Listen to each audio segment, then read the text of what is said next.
there is a problem that is prevalent in not only AI, but also in neuroscience, and this is the inverse problem, inverse optimization. So if you're training an RL agent, you have some type of objective function. You're some type of reward you're getting and some objective function that you're trying to minimize or maximize. Yeah. What is that though? Who decides that? What is that? You originally asked me what got me interested in like neuroscience and the brain and all that. It is this problem. It is the most fascinating, elegant thing I've ever worked on. This idea of inverse reinforcement learning or inverse optimal control.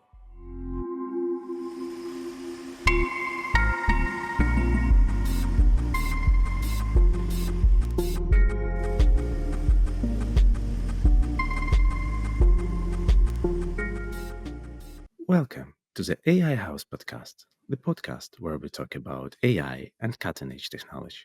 I'm its host, Roman Kisling, and today we are going global. This is our first English podcast with an international AI researcher. So, to support us, please hit the like button below and write a comment. In this episode, we are talking about brain, neuroscience, and brain-computer interaction with Brokoslaw Laschowski, research scientist in Toronto Institute of Rehabilitation and professor at Toronto University. And before we jump in, there's a reminder that in these hard times, our global aim is to support the armed forces of Ukraine, and the fund that we propose to support, you will find all the links in the description of the video. So can you please tell us a little bit more about your background, how it led you to this combination of neuroscience and AI? So yeah, I did my master's in mechanical engineering, and then I stuck around and did a PhD also in engineering. And there we were starting to apply some of what we've learned about the brain and how does the brain, control movement, and then applying that to robotics. So the idea is that if we can develop models to be able to explain how does the brain function, we can then perhaps program that intelligence into machines to kind of see, think, and move like humans. And that's kind of my background. It's this nice interdisciplinary background between neuroscience and brain science, but then also engineering and computer science.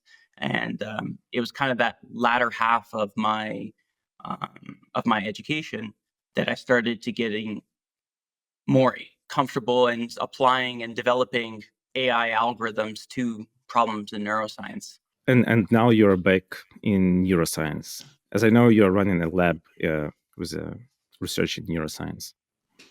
Yeah, so funny enough, right now I'm a professor at the University of Toronto, but I'm also a research scientist at, as you mentioned, at the Toronto Rehabilitation Institute, which is arguably the largest rehabilitation hospital in all of Canada. And my appointment at the university is technically in engineering, but at its core, we're a neuroscience lab. All of my students, almost all of them have AI backgrounds, computer science backgrounds, and we kind of leverage that technical expertise and apply it to neuroscience. So that's kind of like one of the unique things about my lab is all of my students are highly technical. Engineers, mathematicians, computer science students. Yeah, it's actually cool. I think that the most of new stuff is coming out of this multidiscipline connection where you can have the mathematicians and biologists and mix them together and you got something new. But can you tell me what sparkled your interest in neuroscience from the very beginning? I think that the brain is fascinating. The brain has been a source of inspiration for much of AI, actually. A lot of AI sprung out of at least high-level inspiration from neuroscience. There's some pretty fundamental differences between artificial neural networks and biological neural networks. But I guess I was kind of always interested in understanding more about humans and creating kind of like superhuman intelligence. At the beginning, I actually started looking into more what you would refer to as physical intelligence, so like superhuman abilities. So a lot of my early research was studying human motor control in the context actually of Olympic athletes. So I worked with a lot of our Canadian Olympians I even got an opportunity to work with some professional athletes as well, like in the NHL and some other sports. And I wanted to know, like, how are these individuals able to achieve such remarkable performance? If you watch the Olympics or if you watch any kind of professional sporting event, the motor control exhibited by these individuals is unbelievable. The ability of humans to be able to quickly sense, think, and react is quite remarkable, especially when you compare it to machines, right? Like, we're trying to develop computer vision systems, trying to develop intelligent machines, the Boston Dynamics. There's a lot of humanoid robots out there. We come nowhere close to matching superhuman abilities, or human abilities. And so it's a really interesting problem. And I'm really grateful that I come from the background that I do, where I study how are humans able to do all of these amazing things, and then take that as inspiration to then develop machines to maybe do all these amazing things.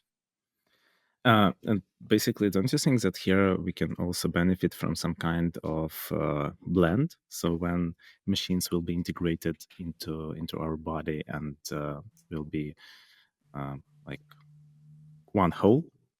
Yeah, absolutely. And so that actually during my PhD, and we still do this work where we're looking at things like neuroprosthetics. So say, for example, we do some of this work where somebody has an amputation and they're fitted with a bionic hand, for example. How are we able to, you can control this bionic hand in a few ways. So say you just wanted to do some simple like grasp or something like this. There's kind of two ways we can use neuroscience to inform that type of robot control. We can develop algorithms that allow the hand to essentially control itself, where it's able to think, okay, the user, maybe there's a camera on the hand or something, and as I move my hand towards this bottle to drink, the perception system on the hand senses what I want to do, and it autonomously grabs the cup. This is very similar to some of the work being done right now in some of these humanoid companies where they're trying to develop hands to be able to do manufacturing type of work. Like, I think Tesla, they're doing a lot of work in this actually, where they're trying to develop systems that allow for kind of this dexterous manipulation. Do you mean like when you're connecting this bionic hand to the brain? Because actually we had like a couple of episodes back, we had a talk with the CTO of company Asper Bionics. They're producing these bionic hands, and they are focusing on the muscles. So they are putting a sensors on the muscles on the hand, and then like when you are moving these muscles, the hand is moving as well. So it's kind of I would say not that deep integrated into you, because you can like take it off and that's all. But it is interesting how can we connect it to our neural system, to our brain, like this kind of brain-machine interface. Yeah, so that's the other way in which you can control. So as opposed to developing algorithms for autonomous control, which is what they do in humanoids research, you can also utilize the control system from the human to be able to control these types of robots. And that's kind of what you're referring to, this neural interfaces. And I'm very familiar with that company. So we do that, where we also leverage signals from the muscles to be able to control computers, phones, and robotic hands and robotic legs and stuff like this. But we also can take sensors and signals from other places. So the way in which human motor control works is, if I wanted to consciously grab this coffee cup, signals come from my brain, generate that intent. It then gets propagated through my spinal cord down into my peripheral nerves, which are located in my arm and in my hand.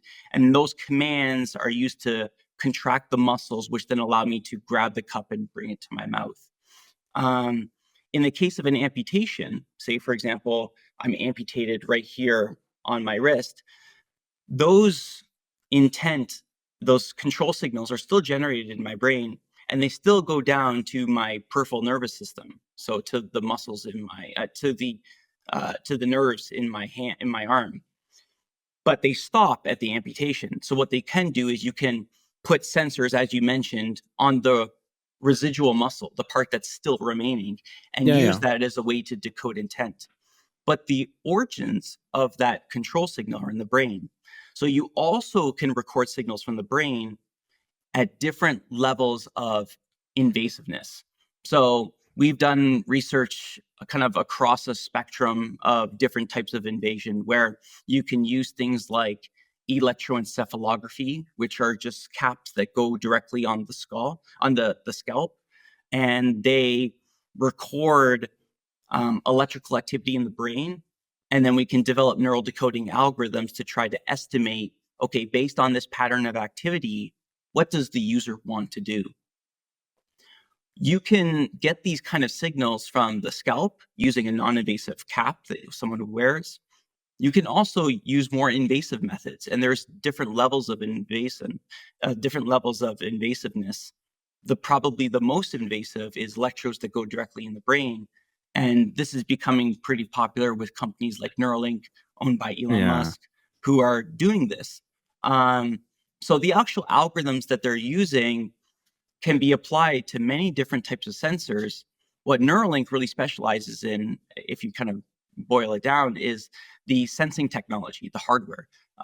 They are doing a lot of really great stuff on the software side and be able to develop user-friendly neural decoding algorithms. But I would say their real contribution to neuroscience and to the field is developing wireless implantable system. So we've also been looking at using recordings from within the brain to control robots and computers. Dear viewers, as you know, YouTube is promoting channels with active audience much more than others. So while you are watching this, please consider hitting the like button, share this on your social media, and tell us what do you think. And can you give more understanding about this neural decoding algorithms? Because it's quite interesting. Because as I remember, it's when you are building some kind of model for human activity recognition or something like that, it's good to divide your data set into like training and testing. And in testing, there should be a human that was not present in training, right? Because every human has a little bit of different patterns, and how these algorithms work and how they can be generalized. That's a very good question. That's kind of the main question that the field is working on.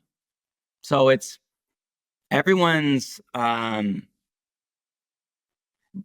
neural activity, especially recorded in the brain, is like very, very noisy, and everyone is different. If you record the electrical activity in the brain for a given individual across time, even within an individual, there's large variability. So how do you develop a robust algorithm that is accurate, even to within subject variability, let alone between subject variability? And that's something that we've been working on quite a bit. There's different types of signal processing that would first start off, as with most type of ML techniques. You would have some signal processing. You are doing some processing that allows your classifier subsequently to be able to more accurately decode what the user is trying to do. So we do a lot of things like windowing and filtering to be able to make the signal a little bit more manageable for the classifier. Now, depending on what types of classifier you're using, you may or may not want to use some type of feature extraction. We've been working in recurrent neural networks and convolutional neural networks and transformers and other types of systems that may, in some cases, not necessarily need a feature extractor, an independent standalone feature extractor. But we've also explored more classical methods using support vector machines, linear discriminant analyses, stuff like this that we find does benefit from an additional feature extraction layer. For sure. Yeah. Interesting. And this more or less statistical methods, they're still in use, or you trying to completely replace it with CNN, RNN, transformers, or anything else? So recurrent neural networks I would say, are probably the new gold standard in the field of brain-machine interfaces. That's probably the most popular. But I believe that there's a lot of value in using these more classical statistics-based pattern recognition algorithms. They also tend to be a little bit easier in terms of memory and compute. And so if you're trying to develop a real-time system, this, especially on an embedded device, this could potentially be beneficial. A lot of the work that we do, you have to remember, I'm also part of I run an academic research lab. So my goals as a lab director are kind of twofold. One is we try to advance the state of science. We're trying to push the frontiers of science, do research, cutting edge research, trying to be able to add a leaf to the tree of knowledge. And that is going to require us to try to develop the best system. Like we want to advance performance. There's also another side to that, though, is that my students aren't employees. We're not just dedicated to, okay, we just need performance.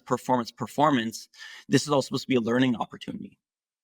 So the other side of that is giving my students an environment where they can explore and test different algorithms. So say I have a student that come into my research group, maybe they're a computer science background, and they want to be able to work in my lab as an opportunity to expand their knowledge of various types of algorithms. And say we have an algorithm that we know isn't the best, we know isn't the highest performing algorithm for, say, brain-machine interfaces.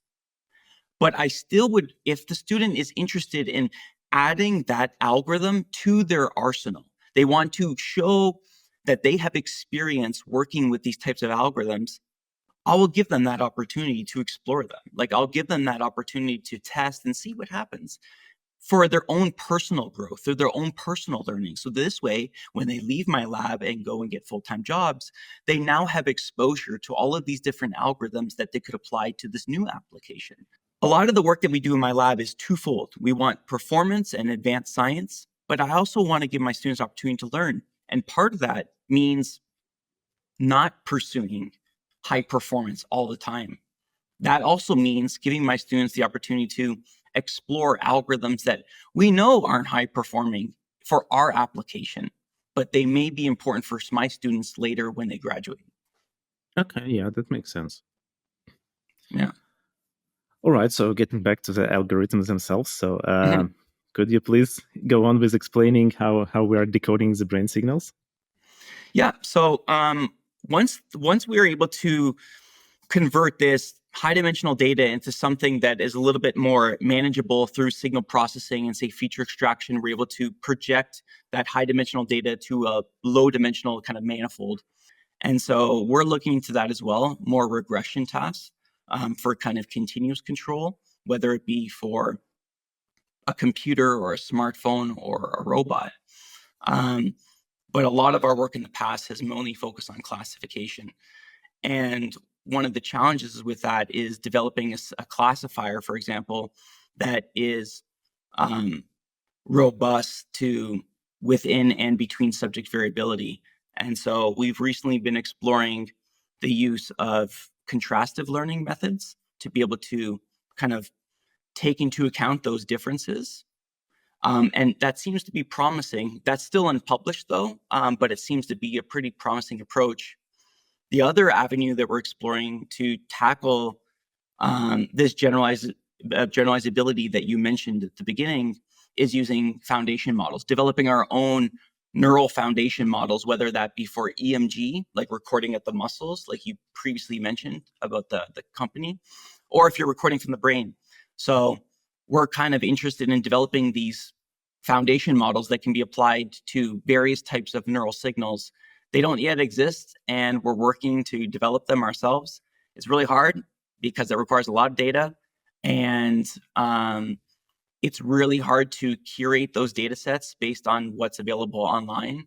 Not all labs use the same type of setup for their experimental recordings, and so it makes it a little bit challenging to develop a data set that can be used to train these foundation models and to develop them. But that's something that we're working on. So that's really at the heart of generalizability, is trying to develop models that are large and robust enough as like in a foundation model, or you try to get a little bit more clever and you're using like contrastive learning methods. That's interesting. Before we go to the data, I would like to ask you about regression and classification tasks. So actually, like I'm sure you already tried this, but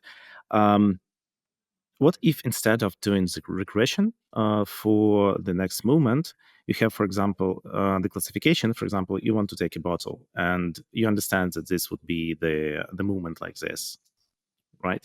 And you just have the encoded movement, and when you understand that you can classify the next movement as grabbing the bottle, you can do it. Yeah, so I think what you're talking about is you have a high-level classifier, kind of like a high-level controller that is responsible for classifying different movements, and Yeah, then kind you would have a lower-level autonomous controller that is responsible for executing those movements. Yeah. And that's what we do. That is exactly what we do. So our high-level controllers are AI-powered. They are responsible for classifying user intent. We then send this to a low-level controller that uses something like a finite state machine, usually like impedance control. Impedance control is very popular in robotics. The lower level state-based machine, and using even a lower level controller underneath that, like a PID control, is responsible for handling all the tasks of the actual movement. So the user doesn't have to think about, should I move my arm like this, or should I move my arm like this? Or like, they're not responsible for all of these little details. The robot handles that with the kind of autonomous lower level controller. So it's kind of like a shared control, where part of the control is done by the user and reading the signals from their brain or from their muscles. And then the machine takes over the lower level control. So it's the user doesn't have to be responsible for everything. And this is important because you don't want to have having a system where you rely solely on neural signals has the potential to be very cognitively demanding, right? We want to be able to develop systems and then eventually products that don't require the users to constantly be thinking. We want some level of autonomy, presumably. But why? Actually, when we are moving, the brain sends the signals anyway. We just don't recognize it in our brain, like this is something valuable, but the signals are there anyway. So actually, when we are developing such a system, we will have the signals doing this anyway, no? It depends how you develop the controller. So you can develop things like proportional controllers, where, and I believe this is what a lot of bionic hands do, where they have a proportional, like myoelectric controller, where there is this kind of direct mapping between the electrical activity and that of like the torque output of the motors or something like this. So there is that potential where you're not necessarily consciously thinking about it, or you are consciously thinking about it in that particular example where you have like a proportional EMG controller. The other way in which you can develop these types of control systems is developing it just based on pattern recognition, and that's being done as well, and that presumably doesn't have as much cognitive demand because the user doesn't have to think about it. It's more unconscious. Yeah, that's what I'm talking about. Yeah, exactly. Yeah. So that's for, say, something where you're developing a robotic arm to grab a cup and maybe bring it to somebody who's maybe paralyzed or has an amputation. What's interesting is other tasks like, say, locomotion. And this is something, locomotion's been a big part of our research. I find it really fascinating. Locomotion is it's a really interesting problem for robotics, and it's a really fun neuroscience problem because it's so complicated. Locomotion is so complicated, and you see this in people trying to build humanoid robots that walk and run and jump and all these things. Boston Dynamics is an exception. Okay, they're amazing. They do amazing stuff, okay? Yeah, definitely. They're a true exception. That is decades of research and development, though, decades. Before they were a company, they were a research lab at MIT, and they did a lot of research and development. Walking in a way that's very dynamic and fluid is very, very challenging. We are still learning how to program that intelligence into machines. And we think, and it's so weird that we can't do this really. It's why can't we get machines to walk? Like, why is it such a hard control problem when if you look at in nature, a horse, a baby horse is born and then just gets up and walks. Like there's no learning really. They're born and they literally stand and walk away. So like, how is it that humans and animals can do this so well, but we're really struggling to try to be able to teach machines to do it? It's an interesting problem. Yeah, and actually that's quite an interesting analogy with the horse, because I was recently thinking about it, that most of the animals, they are just born and they starting to walk and do like a lot of things that they can do when they grow up. But human babies, they like born completely like they can do anything. They even can turn their head like with great pressure. My point is that as human can perform more complicated tasks afterwards, they need more data to get doing these first steps as well. And probably this is the same thing that we have with the machines. Probably we need to develop these foundational models that are more complicated, and that's what is required for it to track their motion better. Possibly. Foundation models are becoming more and more popular. And we're learning more about the science of developing them. So for various applications, whether it be computer vision or whatever it may be, I think the science of foundation model development is just expanding, and we're learning more as a field, as an AI field, as how to develop these. Some challenges, though, are... Well, let me ask you, how would you describe a foundation model? Well, that's a good question. So I would think something like LLM, but not LLM. So it's something more like LeCun's GEPA model, which he describes, something like that probably. So where we got this knowledge distilled into the embeddings, because like the embeddings is how we preserve knowledge into models, and yeah, some kind of it, but I don't know the architecture. This is the tricky part, as well as nobody else. Yeah, so you are absolutely right. The intelligence is encoded within the internal neural representations, right? To get those neural representations, often foundation models, I'm not sure if they inherently imply, but they tend to be large models. I don't know anyone who says a foundation model isn't large. So like they tend to be quite large. Does that mean that they have to be? There's a lot of people that would say yes, right?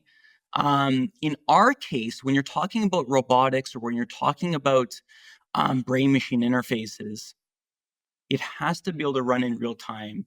And in many cases, it has to be able to run on a low-power embedded system. And it is a big part of the work that we do, is not only developing AI algorithms, but developing machine learning models, especially deep learning models, that can go run on and low power embedded systems in real time that are highly accurate. Because if they're not accurate, this could have some serious consequences, especially if you're dealing with a patient population. This is a really challenging engineering problem, really challenging. Yeah. And so that's one of the tricky parts of developing foundation models, is that they have the potential to be very robust. They have the potential to generalize really well. They have the potential to be very accurate for, say, neural decoding. But to be able to deploy them for real-time, low-power inference could be very challenging. And so that's something that we're working on right now, is trying to be able to figure that out. Yeah, but at least we first need to have this model like at full scale, so it can be run not on the low power mode, but at least when we got the power connected to it, I think. And yeah, going back to data, you mentioned that you don't have a lot of freely available data. And as far as I know, you're also applying reinforcement learning for your experiments. So can you give some understanding about the challenges that you're facing? Because the most challenges that I heard about reinforcement learning, I haven't used it for myself a lot. So the main challenge is to simulate the environment the same way that it will be like in the real world. So a lot of things that are simulated are not then working in the real world. So how are you dealing with this problem? Yeah, so we use reinforcement learning in several ways for several reasons. I'll describe one and then the other. One way in which we use reinforcement learning as a model for human motor control. So we're trying to understand, how does the brain control the body? And the idea is that if we can develop a reinforcement learning model that can capture that type of movement intelligence, we can then program that into robots to be able to move like humans. That's kind of the idea. And so all of that work is done in simulation. We are trying to develop algorithms that are able to generate movement that mimic the movement that we see experimentally in humans. So we'll compare the movement profiles of some avatar in our physics simulators. We do a lot of physics-based simulation. And this is becoming more popular. There's a lot of companies, Meta, NVIDIA, Google, a lot of the major robotics companies as well. A lot of them are using physics-based simulation. It's a really great tool to use. It's not everything, it's not perfect, but it's a good tool. We use this to generate movement patterns. We can then compare those patterns to experimental movement. Now, back to your question about data, where do we get the data to train these models? One of the things that we recently did, and this is actually in collaboration with a student from Oku, which is a university in Ukraine, we ended up generating artificial data. And we use this artificial data for imitation learning. So we use a physics-based simulator to generate artificial profiles of someone walking. We then use these artificial profiles in an imitation learning framework to teach the RL agent how to walk in ways that mimic humans. We then test how well does that work, how does that relate in new environments to new data with experimental measurements. So then we run inference, see how well does that then compare to then data we record that's not the same as the data we obviously trained on. And we see how well are we able to replicate human movement. We then use that as a basis for saying, okay, maybe this is an abstraction for how the brain controls the body. And then we can then take that model and use it to control a robotic system, okay? Unfortunately, that doesn't really tell you what the brain is doing, right? We just developed a model, but doesn't really tell us much about the brain. So one really interesting thing, and this is probably of interest to your listeners who have or are interested in sequential decision making, where they're using RL in their research and development, is this concept of inverse reinforcement learning. So rather than, I'm not sure if you're familiar with this, but there is a problem that is prevalent in not only AI, but also in neuroscience, and this is the inverse problem, inverse optimization. So if you're training an RL agent, you have some type of objective function. You're some type of reward you're getting and some objective function that you're trying to minimize or maximize, right? What is that though? Who decides that? What is that? Usually we just create something.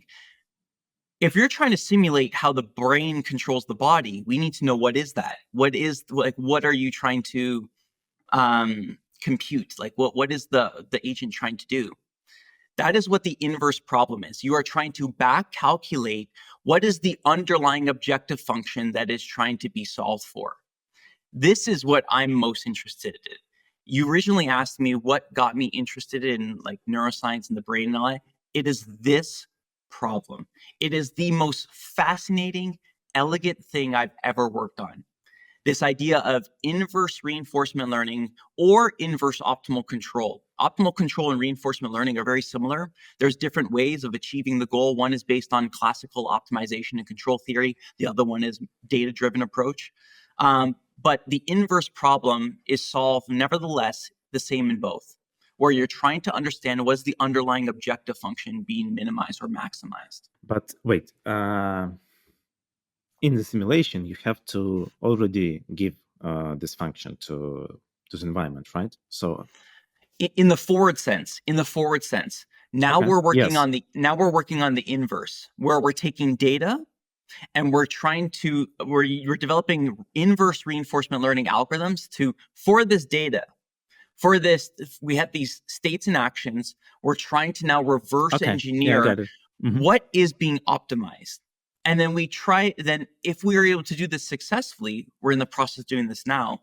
If we're able to do this successfully, we may be able to have a better understanding as that, like, how is the brain, like, what is the brain optimizing to control movement? Assuming that human movement is even optimal.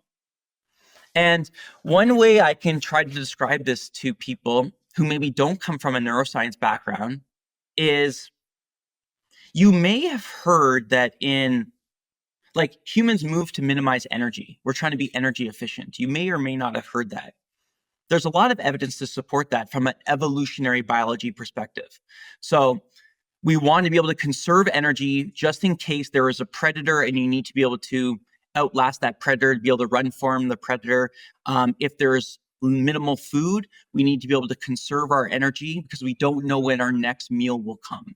So from an evolutionary perspective, it makes sense that we minimize energy, and that's maybe one way that we move. Maybe that's the objective function that's being minimized by our brain.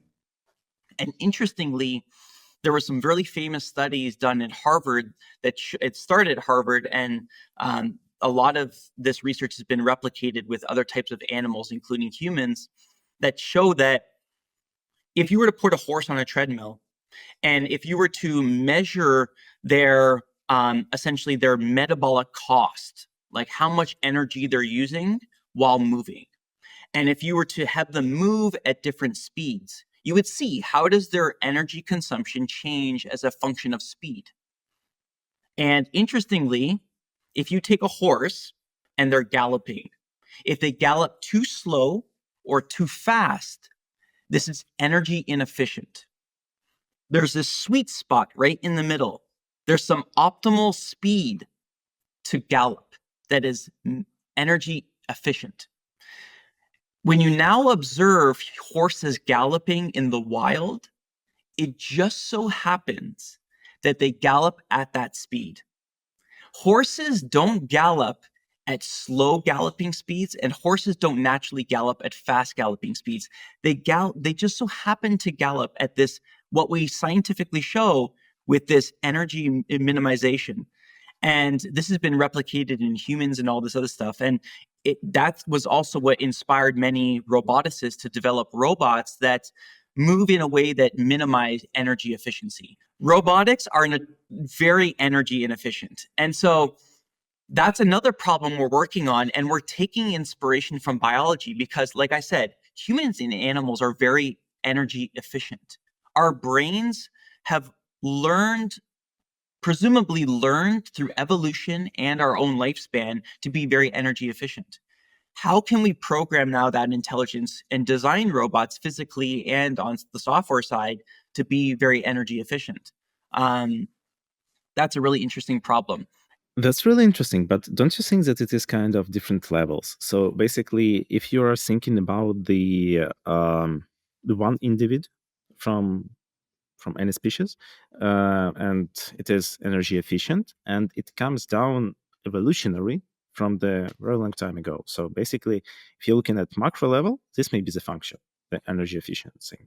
But if you're looking into the exact one person, it may not be the case. So it may be some kind of another function that will eventually go back to being energy efficient, but with many more fluctuations. So it's kind of like global minima of function and then local minimas. It depends on the context, right? On the context. And so that's why it's interesting. For different tasks, if we were to assume that human motor control is some type of optimization, you may have, as you kind of worded, you have some global objective, but for these individual tasks, maybe there's something else going on. What are those things? That is something we're trying to figure out. It's a great question. It's actually a very interesting question. Right now, when I'm going to go pick up this cup, what is my brain solving for? What is the optimization? What is the objective function? Pick up the cup. Or is it something else? And this is the, so I said that we're using RL, we're using reinforcement learning to model human motor control, but we're also using something called optimal control theory. And this is another way in which we model how the brain controls movement. And this is based on kind of classical control theory methods. And we've actually done this, where we show that for some given movements, humans are optimizing things like acceleration, and the acceleration of their hand, for example, to make sure it's a smooth movement. So we compare different objective functions. One's minimize energy, one's minimize torque, one's minimize acceleration, one's minimize jerk, all these other things.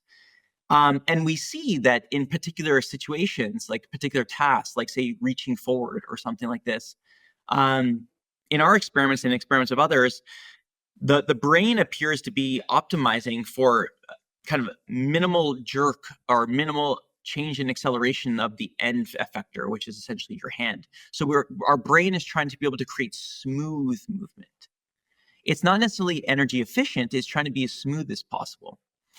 And yeah, a big part of my research is applying this to many different tasks and trying to be able to develop kind of an all-encompassing controller. So say you're trying to develop a robot. Say you work at Tesla or you work at Boston Dynamics or some other company. If you're trying to develop a controller for that robot, are you going to have a separate one for every single task? That's a very complicated. It's impossible, thing. Yeah. It's almost impossible. So what do?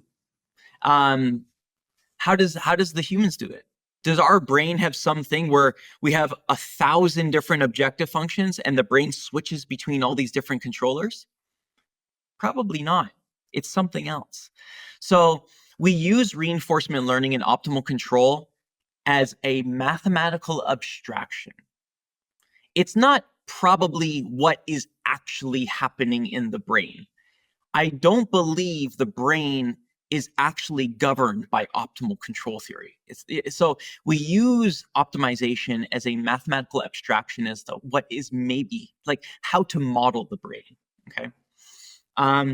So that's one way in which we're using reinforcement learning. I'll now talk about the second way.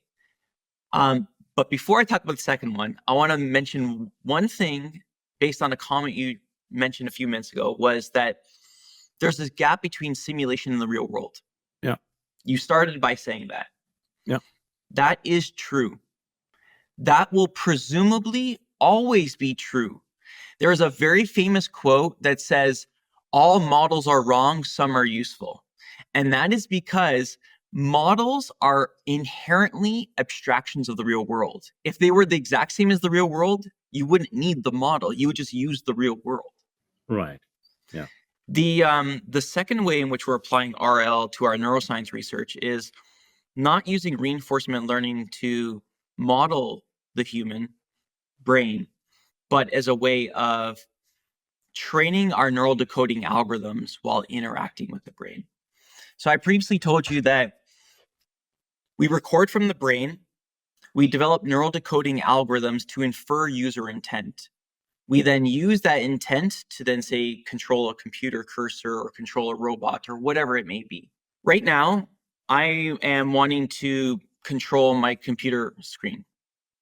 You record signals from the brain, We then decode those signals and we use it to control the mouse.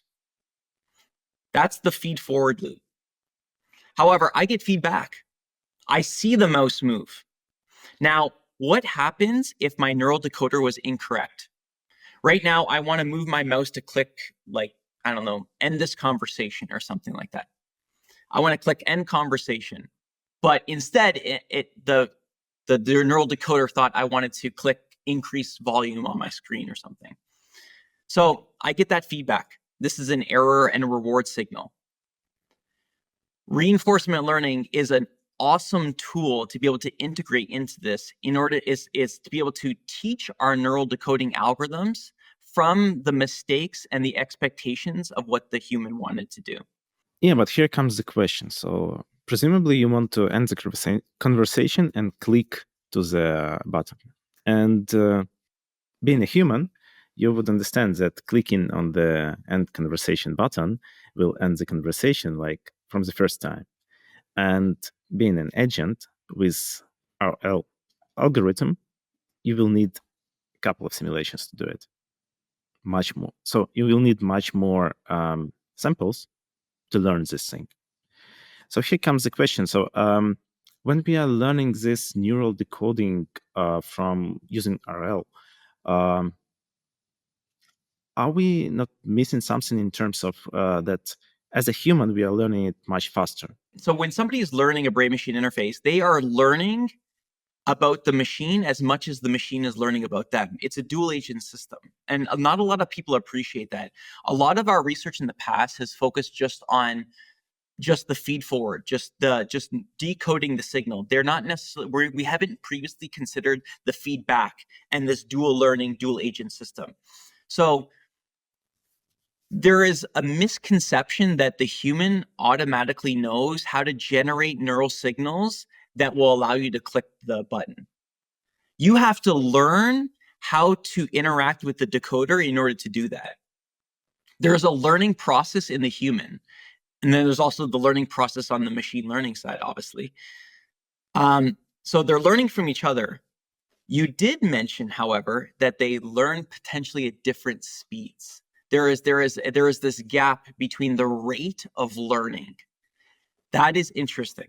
I may say this is quite a fundamental difference between how machine learning and how humans are learning. So this is what we were talking about, the difference between brain and our models. And my question here, so are there any findings, developments about how can we exceed the learning of RL algorithms, or maybe we can use something other than that? Like in the context of brain-machine interfaces, or just like if you were to compare ML versus neuroscience, like can we develop algorithms that are better than the brain? At least not better, but at least get a little bit closer to it. Because for now, if we compare, there would be like a huge gap between it. We will need thousands of simulations to learn the same things that we need a couple of simulations for the brain. It's a good question. That kind of comes back to this other branch of my research, which is not brain-machine interfaces, but which is understanding the brain. How does the brain actually work? And then using that as inspiration to develop, to be able to develop better algorithms, whether it be machine learning or computer vision systems or whatever it may be. This is kind of a big component of what we do. A lot of work in machine learning took inspiration from neuroscience, whether it be even RL, which is inspired by the brain and the dopamine reward systems in the brain. And even in computer vision, right? Convolutional neural networks, and not only the hierarchical representation learning in convolutional neural networks, but even some of the lower level mathematical operations that happen, whether it be max pooling, and these things are actually taken from neuroscience as inspiration. There's been kind of a divergence recently where now people who work in ML have no background in neuroscience. They have no idea how the brain works because they don't need to. You can work in ML and know nothing about how the brain works. The origins of all of that machine learning come from neuroscience, but now if you go to NeurIPS, there's not a lot of neuroscience anymore. It's just straight up machine learning. And so, do we need machines to mimic the brain? Do we need machines that, or is there some other different kinds of intelligence? The human brain gives rise to human intelligence, and that's really interesting. And it's arguably one of the best forms of intelligence that we know of. But those who are developing general artificial intelligence, they don't necessarily need to study the brain to develop this general intelligence, but they might. We don't know. We never developed we don't know how to build AGI.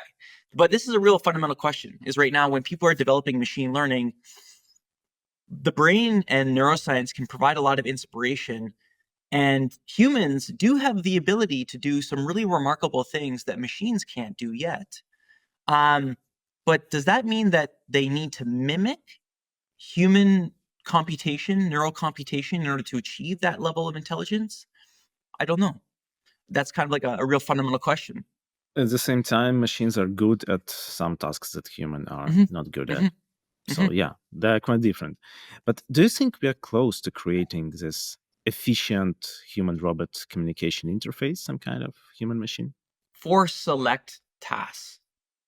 So there's a lot of really great research in the area of brain-computer interfaces for things like text decoding and like speech recognition, stuff like this, where you can interact with a computer, say somebody who has paralysis or some type of disability where they can't speak. They're able to use a computer to be able to type out what they want to say.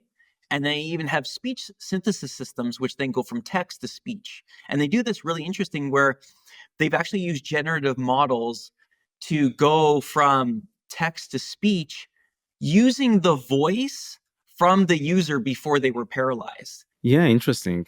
It makes me think that if Stephen Hawking would be still alive now, we would have much more efficient way to communicate with him. And so Stephen Hawking is a great example of somebody who he was incredibly intelligent. He had so many resources. He was like a public figure, very famous, and even the technology he had access to wasn't really that great. So you can't buy your way out of these problems. We need to fund research to be able to solve and be able to develop better technologies. And so thankfully, we're starting to get better and better brain-computer interfaces, for example, with people with paralysis. And you see this with like Neuralink. I love watching all of their updates. They do amazing research, and there's a lot of other companies also working in the space. Neuralink gets a lot of attention because of, for very obvious reasons, but there's a lot of really amazing companies and a lot of research labs all around the world who are making progress in developing systems that are faster, more accurate, and that are also very user-friendly. Right? You want a system that a patient can use at home without the supervision of engineers or even nurses. And I think we're really moving in that direction, and you're seeing some really promising things. That's very cool, actually. That's really cool because, I think that as you're saying that you're getting more funding and you're getting better results, and probably it's just started because the systems like these were not quite common, like even 10 years ago, as we already talked about. That's why it's getting better, I think. Yeah, I will say that this research spans decades back. It's important for people to always remember the stuff you see online and the stuff you see in the news. There's always, almost always, decades of research behind this. You see Tesla and Boston Dynamics and Neuralink and all of these amazing, Microsoft and Google, all of these companies are developing incredible products, awesome technology. But don't think this came out of nowhere. There's always been decades of research behind a lot of these advances. Large language models and the stuff from OpenAI and DeepMind. keep in mind, a lot of these advances build on the shoulders of giants. They build on all the fundamental research that is typically done in academic labs. You're starting to see really great research being done right now in industry labs. Also, if you mentioned that you've been doing some kind of experiments with Ukrainian students from Ukrainian Catholic University, I think from also from other universities as well. So can you give more context on this, on how can more people join labs like yours and do this fascinating research in collaboration with some other institutions than theirs? Yeah, that's a great point. A lot of the research in my lab actually has been done by students from Ukraine. And it's proven to be very beneficial. When the full-scale invasion broke out, I try to do as much as I can to support students because first, from a personal perspective, had my family not come to Canada, I would be one of those students. I would be in their shoes, and I would hope that somebody would provide opportunities to me if I were in their situation. And some of us, faculty members, we got together and we thought, okay, what's some ways in which we could support these students? So we ended up creating a program that actually flies students to the University of Toronto, where they can be here in person and be able to continue their research and education, working with various professors in the faculty of computers, in the Department of Computer Science, because the students coming out of Ukraine, the technical expertise of these students is unbelievable. Ukraine, and I'm not too familiar with the lower level education in Ukraine, like at the the elementary and high school, but it appears that even in undergrad, students already have a really good foundation in mathematics and computer science, like really good foundation. And computer science research and computer science education in Ukraine is really good, really, really good. Like very rivals, arguably, some of the stuff that we have here in Canada. Some of the best students I've ever had come from Ukraine. It is an investment. Our research has benefited from collaborations with Ukrainian students. So this is not charity. It's actually an investment in the field. It's an investment in the next generation of computer scientists who are going to change things. And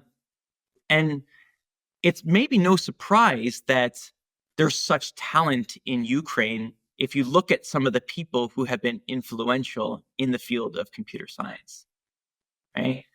Deep learning was arguably has its roots in Ukraine. Yep. AlexNet was developed by a Ukrainian.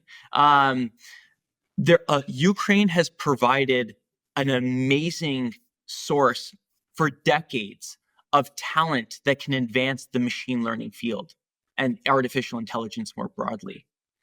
And we found this in our own work, where we're either working with students in person or even remotely. I've supervised dozens of students remotely from mostly the two universities we mostly collaborate with are Okul and Naukma.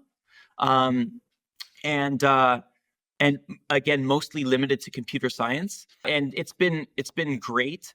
We've worked on projects ranging from reinforcement learning to computer vision to brain-machine interfaces, all with students from Ukraine. And it's been really beneficial. And we leverage their technical expertise and their resourcefulness. I think it's because if you think about the history of Ukraine and all that it's been through, and it continues to go through, Ukrainians have had to become very resourceful because of the minimal resources that they have. Ukrainians are incredibly intelligent and incredibly creative. And so do you still do this program, and people can join you, apply somehow to make a research with you, with your lab mates, or with someone else? So this in-person program is not running this year, where we bring students over. However, there are a lot of other programs in Canada, in Europe, and in the United States that do have these in-person components. And so one of the things that we haven't mentioned, and this was a big part of my life for quite some time, is I helped create an organization. I wasn't the primary person who created this, but I played a role in its creation, is an organization called ScienceForUkraine. It's a very popular platform. It's scienceforukraine.eu. And you can go there, and there is a massive database of universities all across the world, thousands of universities that have positions specifically for Ukrainian refugee students. You go there, you can find out which departments, which universities you want to go to, and who is recruiting. These are fully paid positions or sometimes partially paid positions. And you can go and get these type of experiences where you can continue your research and education despite like the ongoing invasion. There also is a lot of remote work opportunities. And this is something that I don't think people fully appreciate. Almost all of the students we had come to our in-person program at the University of Toronto were women because they could cross. A lot of our male students weren't allowed to leave. But I still wanted to support them. Just because you're in Ukraine doesn't mean we can't do something. COVID taught us you can do remote collaborations. It's one of the best things that COVID taught us, is that it is possible. We then took what we learned from those experiences and applied them to then collaborating with students and other faculty members in Ukraine remotely. And it's proven to be very beneficial. And it's been some of the most rewarding collaborations of my life. And we form a nice little community of students that we collaborate with remotely. And it's proven to be really beneficial. These students have published in some of, if not the most prestigious conferences in the world. So if you work in the space of robotics, these students of mine have published in ICRA, at IROS, at BioRob, and now at ICOR. These are some of the, arguably the 4 largest and most prestigious robotics conferences in medicine and in general robotics. And I encourage others to do the same. Again, it's not charity at all. It's proven to be very beneficial to not only your lab as like an individual, but to science in general, because we're able to leverage the unique perspectives and the unique training and education you guys have in Ukraine and apply it to global problems. That's amazing to hear that we still have a lot of talents here, and that collaboration is still possible. It's not closed. So I think that everyone can benefit from such collaboration. Right? Yeah. Yeah, unfortunately, we are running out of time. So let's go to Blitz. We have a couple of questions where you're supposed to give a quick answer to them. So Okay. It's not like I'll try. a long one. Yeah, and so we will start from the first one. I ask everyone, what is your favorite algorithm? My favorite algorithm? Yeah.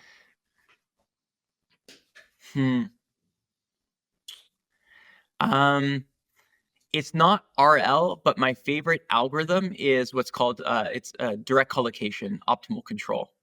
Okay, that's kind of interesting, because I've got like really different answers, starting from really simple stuff like linear regressions, and ending like really complicated stuffs like different distillations and so on. So everyone has different algorithm, and it's super interesting to understand how like how it is connected to the work, like how it is connected to what you're doing. So it's quite interesting.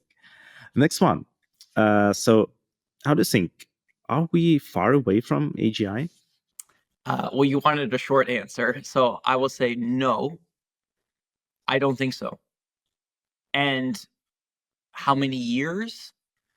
In my lifetime, for sure. Okay. And the more important question is, what is AGI? How do you define that? I think that's the real so it depends how you define it. Right, because first it was like the Turing test, now lots of model passing Turing tests and so on. Yeah, that's correct, but we have what we have. And the next one, how do you see the human brain interfaces in, let's say, 10 years? In 10 years, I see more companies offering real solutions to patients with real problems. I don't think in the next 10 years you'll see implantable brain-machine interfaces for the general public. In my lifetime, it's possible. It's possible that right now, you and I, in 40 years from now, if we're still alive, we might be using a brain-machine interface that is implanted in our brains, wirelessly communicates with our computer. Possible. Well, at least for now, we will not be a cyborgs. Yeah. All right. Well, Brock, thank you very much. It was really interesting. It was really fascinating to get more understanding about neuroscience, about what's going on in the field, because I think it's not very popular here in Ukraine, and no one is like really looks what's going on there in the field. So thank you again for coming to us. Thank you. And thank you everyone for watching and listening to us. Press like button, subscribe, and leave a comment below. And this was the AI House podcast, the voice of Ukrainian AI community.